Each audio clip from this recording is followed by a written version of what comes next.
Yang saya hormati Ketua Umum Dewan Koperasi Indonesia Dekopin, Bapak Haji Andi Muhammad Nurdin Halid. Yang saya hormati Ketua Penasehat Dekopin, Pak Profesor Dr. Jimli Asidiki. Yang saya hormati para pimpinan paripurna Dekopin, para penasehat, para pengawas, majelis pakar, dan para peserta Rapimnas Dekopin tahun 2021, dan hadirin sekalian, Assalamualaikum warahmatullahi wabarakatuh. Selamat malam dan salam sejahtera untuk semuanya.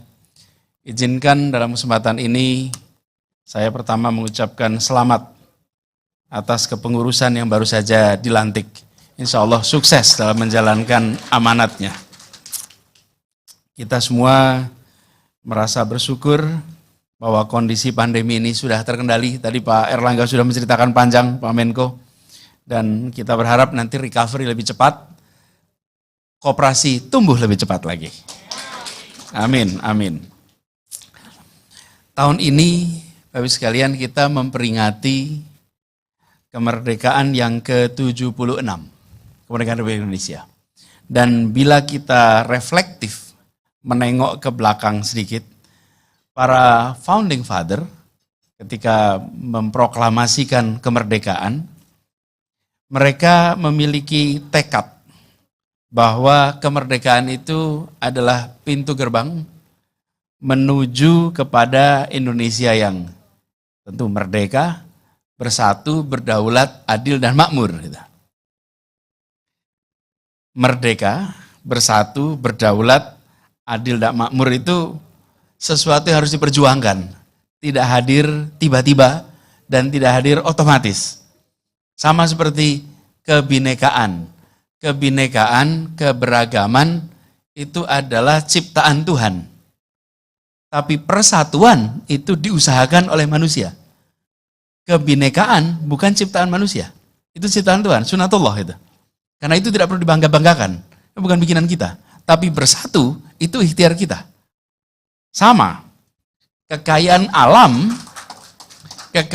yang luar biasa ini, itu ciptaan Tuhan, bukan buatan kita, itu fakta. Tetapi menjadi adil dan makmur, itu adalah usaha kita. Nah, ini yang harus kita garis bawahi, bahwa kita memiliki kebinekaan, kita memiliki kekayaan, tapi bersatu, adil dan makmur adalah usaha kita. Dan disitulah kemudian koperasi ambil peranan untuk itu. Jadi Bapak sekalian, kalau tadi menengok rekaman kilas balik ya, perjuangan koperasi itu, Bung Hatta ini secara eksplisit ini menyatakan dalam pidatonya, dalam peringatan pertama Hari Koperasi tahun 52. Karena Hari Koperasinya mulainya tahun 51, betul ya? Hari Koperasi 52 itu peringatan tahun pertama. Beliau mengatakan, saya baca di sini, kemakmuran rakyat tidak lahir berbarengan dengan kemerdekaan. Kedaulatan yang telah lebih dahulu direbut oleh Indonesia, tapi kemakmuran itu harus diusahakan, harus diselenggarakan dengan sungguh-sungguh, tidak otomatis itu datang. Nah, Bapak sekalian yang saya hormati, Bung Hatta dengan bicara konsep koperasinya itu, konsep ekonomi kerakyatan, konsep koperasi ini lebih awal dari yang disebut dengan istilah social market economy di Jerman sana. Yang pada tahun 49 itu diluncurkan, tahun 64 itu dimatangkan, sehingga kita tahu Adenauer itu Konrad itu menjadi salah satu pendorong sistem ekonomi di mana di situ ada unsur keadilan. Dan kita tahu persis tadi sambutannya Pak Nurdin Halid mengatakan bahwa pasar bebas itu ternyata tidak mengantarkan kepada keadilan. Pasar bebas itu mengantarkan pada efisiensi. Karena tujuan dari mekanisme pasar adalah mencapai sebuah transaksi yang efisien. Ada yang transaksi itu membawa modal uang, ada yang membawa bekal tenaga kerja, ada yang membawa bekal sumber daya alam. semuanya masuk dalam sebuah mekanisme pasar dan di situ dicari yang efisien. Tapi efisien tidak menghasilkan keadilan. Republik ini tidak pernah didirikan untuk efisiensi. Republik ini didirikan untuk keadilan. Tidak ada kalimat untuk efisien. Yang ada adalah untuk keadilan sosial. Dan itu eksplisit dikatakan bahwa tujuan berdirinya Republik ini adalah untuk efisiensi. Karena itu kalau kita pikir, kami di Paramadina waktu itu, Pak Nurdin, membuat sesi khusus mengundang ekonom-ekonom dari berbagai wilayah Indonesia untuk secara serius belajar mengkaji yang namanya social market economy. Karena itulah ekonomi Pancasila. Karena itulah ekonomi koperasi. Apa problem yang kita hadapi? Ini saya ingin sharing sedikit. Kita dalam filosofinya sepakat ekonomi berkeadilan. Pertanyaannya, mana ekonometriknya? Mana model ekonominya? Mana hitungannya? Sehingga kita bisa menerjemahkan filosofi ekonomi berkeadilan itu di dalam kebijakan. Problem kita ketika sampai kepada ekonomi berkeadilan itu berhenti di filsafat. Di filsafat semua sepakat. Pertanyaannya penerjemahannya seperti apa? Tidak banyak bangsa yang secara serius menerjemahkan itu, termasuk kita. Kita belum. Karena itulah kenapa waktu itu kami tengok di Jerman. Apa yang terjadi di sana? Mereka turunkan itu yang namanya social market economy di dalam model dan teori ekonomi yang bisa diterapkan untuk kebijakan. Sehingga keadilan itu dimasukkan di dalam mekanisme pasar. Jadi kalau kita biasanya begini, pasar kerjakan, yang gagal lewat pasar nanti disubsidi sama pemerintah. Kan gitu kira-kira. Kalau yang tidak berhasil di pasar, nanti kita bantu lewat subsidi. Tapi pasar tidak diminta untuk menghasilkan keadilan. Pasar tidak diminta untuk menghasilkan keseimbangan, kesetaraan, tidak. Yang gagal nanti kita subsidi. Yang tidak berhasil disejahterakan lewat pasar, nanti pemerintah turun tangan. Sementara seharusnya kalau kita bicara Pancasila, koperasi, semuanya dimasukkan dalam satu sistem, di mana proses perekonomiannya menghasilkan keadilan. Itulah yang harus kita tuju sama-sama. Jadi ketika melihat apa yang dikonsepkan Bung Hatta, kemudian sekarang kita melihat bahwa koperasi, Dekopin nih yang punya tanggung jawab moral dan punya tanggung jawab konstitusional. Saya rasa ini saatnya. Kenapa saatnya ini baik? Karena baru selesai pandemi, Bapak Ibu. Pandemi ini menghentikan pasar. Biasanya krisis itu terjadi karena ada gangguan di supply atau gangguan di demand. Salah hitung, terjadi krisis ekonomi. 97, kira-kira sederhananya salah hitung. Pinjaman jangka panjang dipakai untuk urusan jangka pendek. Terjadi shortage dan lain-lain. Lalu ada currency crisis, ada financial crisis, ada economic crisis. Nah sekarang yang kita hadapi berhenti dua-duanya. Supply berhenti, demand berhenti. Pasar mandek. Sekarang kita lagi mau jump start. Mumpung mau jump start, Dekopinnya pengurusnya baru, punya konsep yang baru, yuk kita pastikan bahwa koperasi mengambil peran di sini. Nah jadi, Bapak sekalian kalau kita lihat di Indonesia, termasuk di Indonesia, koperasi ini dianggap sukses. Ketika, dan ini pengalaman berbagai tempat di dunia juga, ketika membantu komunitas rural, petani, nelayan, peternak, itu koperasi itu dianggap bisa memfasilitasi. Tapi ketika sampai perkotaan, koperasi itu seakan hilang. Korporasi yang di situ dominan. Seakan semuanya bisa diselesaikan lewat korporasi dengan pendekatan mekanisme pasar. Nah ini saya rasa satu kesempatan tersendiri.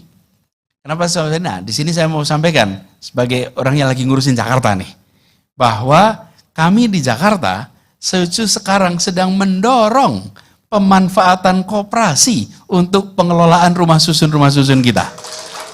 Ya, jadi koperasi itu dianggap sukses di wilayah rural. Problemnya kita perlu contoh di kota.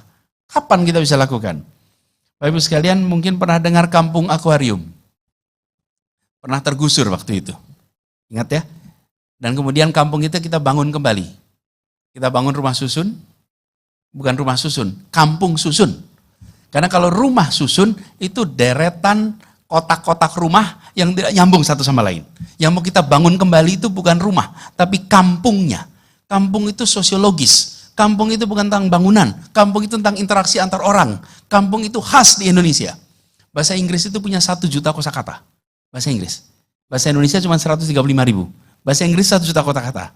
Tapi dia tidak punya kosakata untuk istilah kampung. Oke? Jadi apa yang terjadi? Dia serap dari bahasa Indonesia. Jadi kampung itu sekarang menjadi bahasa Inggris. Karena dia tidak menemukan padanan dari konsep kampung. Kalau tidak ditemukan padanannya, dia tidak bisa inovasi. Dia harus serap dari kita. Dan itu khas Indonesia, khas Asia Tenggara, kampung itu.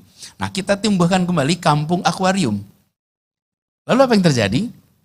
Biasanya selama ini Pak Jimli, kita kalau di Jakarta ini kalau membuat rumah susun, lalu kita bikin UPT, unit pelaksana teknis, yang nanti berurusan dengan seluruh penghuni rumah susun. Ini tidak. Apa yang kita lakukan? Membentuk koperasi yang anggotanya adalah seluruh warga yang tinggal di kampung susun itu. Jadi ini nama koperasinya itu Koperasi Akuarium Bangkit Mandiri. Nama koperasinya. Koperasi Akuarium Bangkit Mandiri. Ini apa yang terjadi? Mereka diberi kepercayaan 100% untuk mengelola bangunan yang dibangun oleh pemerintah. Asetnya milik kami, tapi kami tidak berurusan dengan masing-masing rumah. Kami berurusan dengan koperasi yang anggotanya adalah seluruh penghuni. Mereka yang mengurus semuanya, dari memastikan iuran, soal listrik, soal kebersihan, sehingga ini hidup sebagai satu komunitas. Dan ini badan hukumnya adalah koperasi. Nah ini untuk memastikan, jadi dengan koperasi ini seluruh pengelolaan kita serahkan ke mereka. Kami, pemerintah, berurusan dengan koperasi, tidak berurusan dengan tiap-tiap individu. Dan apa yang terjadi, Bapak sekalian? Mengubah konsepnya. Kalau dulu pemerintah sebagai pelayan, warga sebagai yang dilayani, sekarang kami setara. Mereka sebagai co-creator dan kami sebagai collaborator. Karena kita kemudian bekerja bersama, mengelola sebuah institusi kampung, dan itu dikerjakan lewat koperasi. Jadi, kami mencoba koperasi untuk bisa hidup di Jakarta. Dan kalau itu hidup di perumahan-perumahan, insya Allah nantinya akan bisa menyangkut begitu banyak urusan yang ada di wilayah perumahan-perumahan kita di Jakarta. Karena itu, Bapak Ibu sekalian yang saya hormati, ini pada pengurus Dekopin yang baru, yang barusan kita saksikan tadi dilantik, ini ada PR. Kalau kemarin koperasi itu di rural, sekarang kita masuk ke wilayah urban. Dan Bapak Ibu sekalian, untuk catatan ya, di tahun 2009, Indonesia memasuki fase berubah. Lebih banyak penduduk tinggal di kota daripada di desa. Mulai tahun 2009. Pada saat ini sekitar 56% penduduk Indonesia tinggal di kota. Diperkirakan di tahun 2030 akan mencapai 60%. Dan diperkirakan dunia di tahun 2050, 70% penduduk dunia tinggal di perkotaan. Jadi tantangan untuk koperasi ke depan adalah bagaimana koperasi menjadi solusi untuk masyarakat perkotaan. Ini harus dipikirkan secara serius. Jadi dengan begitu, Bapak sekalian, harapannya ini, Dekopin, koperasi mulai ambil langkah. Apakah koperasi bisa ikut berperan dalam menyelesaikan perubahan iklim global? Apakah bisa berperan dalam menyelesaikan masalah kesehatan masyarakat?